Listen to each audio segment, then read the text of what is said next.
শুটকি পছন্দ করেন কিন্তু একটু অন্যরকম স্বাদের ভর্তা খুঁজছেন, তাহলে আজকে এই চাপা শুটকির ভুনা ভর্তা আপনাদের জন্য। রসুনের দারুণ গ্রান আর কাঁচামরিচের ঝাল মিলে স্বাদটা হবে একদম মুখে লেগে থাকার মতো। আসসালামু আলাইকুম সবাইকে, কেমন আছেন সবাই? আশা করছি ভালো আছেন। আপনাদের জন্য মজাদার এক শুটকির ভর্তার রেসিপি নিয়ে চলে আসলাম। প্রথমে আমি এখানে একটা ফ্রাই প্যান বসিয়ে দিলাম চুলায়। ফ্রাই প্যানটা গরম হয়ে গেলে আমি এর মধ্যে দিয়ে দিলাম পরিমাণ মতো তেল। তারপর তেলটা গরম হয়ে গেলে আমি এর মাঝে দিয়ে দিয়েছি বেশ কিছুটা পেঁয়াজ কুচি। পেঁয়াজ কুচিগুলোকে আমি একটু কিছুক্ষণ ভাজবো, ব্রাউন কালার হওয়া পর্যন্ত ভাজার দরকার নেই। হালকা কালারটা চেঞ্জ হয়ে গেলে তারপর আমি এর মাঝে বাকি উপকরণগুলো দিয়ে দিব। আমি এখানে দিয়ে দিচ্ছি লবণ স্বাদ মতো, তারপর দিয়ে দিলাম হলুদের গুঁড়া একেবারেই সামান্য। হলুদের গুঁড়া এখানে দিতে হবে নামমাত্র। তারপর দিয়ে দিলাম মরিচের গুঁড়া 2 চা চামচ পরিমাণ, ঝাল খাওয়ার পরিমাণ অনুযায়ী মরিচের গুঁড়া ইউজ করবেন। তারপর দিয়ে দিলাম ধনিয়ার গুঁড়া। সব কিছু দিয়ে একটু নেড়ে চেড়ে নিচ্ছি, পেঁয়াজের সাথে মিশিয়ে নিচ্ছি। এখন আমি দিয়ে দিব এখানে চাপা শুটকিগুলো। চাপা শুটকি আমি আগে থেকে ধুয়ে পরিষ্কার করে নিয়েছি। এখানে ছোট সাইজের 3টা চাপা শুটকি আছে, আমি মাথাটা ফেলে দিয়েছি। তারপর এগুলাকে আমি একটু নেড়ে চেড়ে ভেজে নেব মশলার সাথে।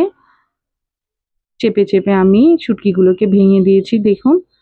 ভেঙে এগুলাকে আমি খুব ভালো করে ভেজে নিচ্ছি। তারপর আমি এখানে আস্ত রসুনের কোয়া দিয়ে দিয়েছি। রসুনটাকে দিয়ে কিছুক্ষণ ভেজে নিতে হবে নেড়ে ছেড়ে। তারপর আমি এর মাঝে দিয়ে দিব পানি। এই পানিটার মধ্যেই সব কিছু খুব ভালোভাবে সেদ্ধ হয়ে যাবে। পানিটা শুকিয়ে যতক্ষণ না পর্যন্ত ভর্তাগুলো ভাজা ভাজা না হয়ে যাবে ততক্ষণ পর্যন্ত আমাকে রান্না করে নিতে হবে। এই পর্যায়ে আমি কাঁচা পেঁয়াজ ইউজ করছি, কারণ এইভাবে কাঁচা পেঁয়াজটা এই পর্যায়ে ইউজ করলে ভর্তাটা মুখে লেগে থাকে, এত টেস্ট হয়। তারপর ঢাকনা দিয়ে দিয়ে কিছুক্ষণ পর পর নেড়ে চেড়ে আমি ভর্তাটাকে তৈরি করে নিব। এই ভর্তাটা তৈরি করতে একেবারেই কম সময় লাগে। দুপুর টাইমে আপনি ইনস্ট্যান্ট যদি প্ল্যান করেন যে এই ধরনের একটা ভর্তা খাওয়ার, তাহলে খুব সহজেই 10 মিনিটে তৈরি হয়ে যাবে এমন মজাদার একটা ভর্তা। খুবই কম সময় লাগে। এই তো দেখুন আমি নেড়ে ছেড়ে ভর্তাটাকে তৈরি করে নিচ্ছি। পানি অনেকটা কমে গেছে। দেখুন এই পর্যায়ে আমি কাঁচামরিচ ফালি দিয়ে দিলাম। কাঁচামরিচ ফালিগুলোকে দিয়ে আমি একটু নেড়ে চেড়ে নিচ্ছি। তারপর আমি আবার ঢাকনা দিয়ে ঢেকে ঢেকে এটাকে আরো ভাজবো, কারণ এটা মোটামুটি ভালোই পানি এখনো রয়ে গেছে।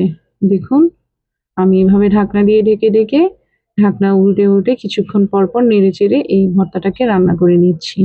খুবই কম সময় লাগে, বিশ্বাস করুন। এই যে রসুনগুলো দেখতে কত সুন্দর লাগছে ভর্তাটার মধ্যে, খেতেও কিন্তু অসাধারণ লাগবে। এইভাবে ভর্তাটা তৈরি করে আপনারা অবশ্যই আমাকে কমেন্টের মাধ্যমে জানাবেন কেমন হয়েছে এই ভর্তাটা। দেখুন একেবারে ভুনা ভুনা হয়ে গেছে। তৈরি হয়ে গেছে আমার চাপা শুটকির ভুনা ভর্তার রেসিপি। অবশ্যই এই নিয়মটা ফলো করে দেখবেন, খুবই টেস্ট হয়, আপনাদেরকে কথা দিলাম। লাস্ট পর্যায়ে আমি ধনিয়া পাতা কুচি ইউজ করব। ধনিয়া পাতা কুচিটা দিয়ে কিছুক্ষণ নেড়ে চেড়ে আমি ভর্তাটাকে তুলে নিব। তৈরি হয়ে গেল আমার মজাদার চাপা শুটকির ভর্তার রেসিপি। দেখুন রসুনটা খুব সুন্দর সেদ্ধ হয়েছে, আমি একটু দেখিয়ে দিলাম। আমার এই ভিডিওটা যদি ভালো লাগে তাহলে আমার ভিডিওটাকে লাইক কমেন্ট শেয়ার করে আমার পাশে থাকবেন। ধন্যবাদ সবাইকে, ভালো থাকবেন সবাই। আসসালামু আলাইকুম।